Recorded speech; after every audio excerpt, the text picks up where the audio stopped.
chers auditeurs, que Dieu vous bénisse d'être en ligne.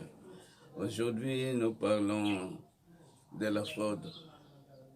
La fraude, la corruption, le mafia ou la mafia, et ainsi de suite, beaucoup de choses là-dessus. En fait, ici, c'est un acte de foi ou de mauvaise foi pour nuire à l'intérêt d'autrui, au droit d'autrui, afin de satisfaire ses intérêts. C'est un mal qui ronge toutes les couches sociales de l'humanité sans discrimination, ce qui même les églises. Alors pourquoi ça? L'origine est lointaine. Il faut chercher chez Dieu. En lisant Romains 7, nous voyons que la cause de tout le mal que l'homme pratique, c'est le péché qui habite en lui. Qu'est-ce que le péché? Sinon, c'est la loi naturelle de la mort. La loi de Dieu qui donne la mort dans l'homme. C'est ça le péché. Et c'est ça qui produit tout le mal dans l'homme.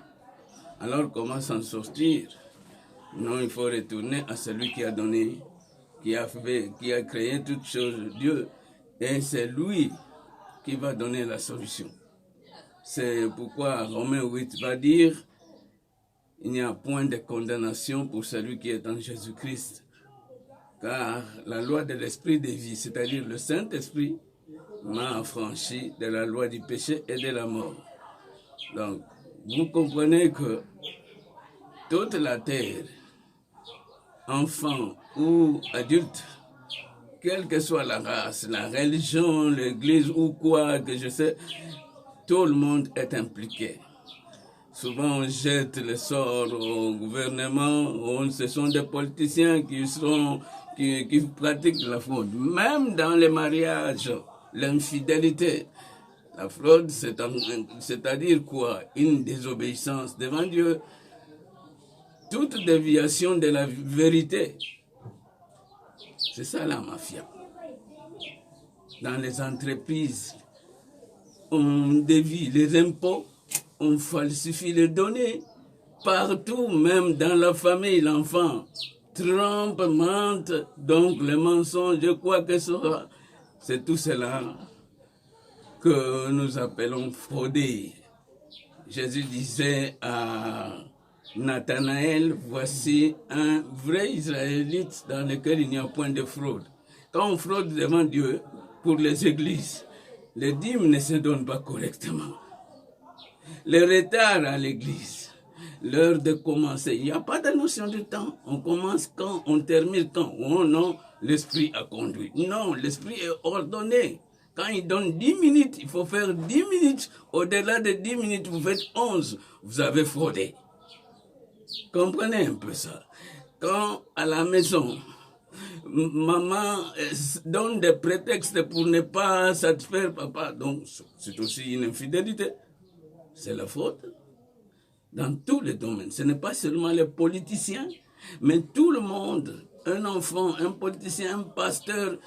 Si vous n'êtes pas en règle avec Dieu, vous êtes dans la faute. Donc, une désobéissance. Toute désobéissance, c'est la faute, c'est le mensonge. Donc, revenons à l'Éternel, craignons Dieu, travaillons comme il faut et évitons les erreurs. Car devant Dieu, le menteur n'a pas de place. C'est comme celui qui se livre à la fraude n'habite pas dans cette nation de la RDC. Voilà pourquoi nous insistons que chacun doit revenir dans la ligne droite de la justice de Dieu et craindre Dieu, obéir complètement, éviter les erreurs, éviter les mensonges, éviter les détournements, et éviter la débauche, l'impudicité et quoi que ce soit pour plaire à Dieu. Donc éviter les actes de mensonge, de péché ou consort et faire ce qui est bien.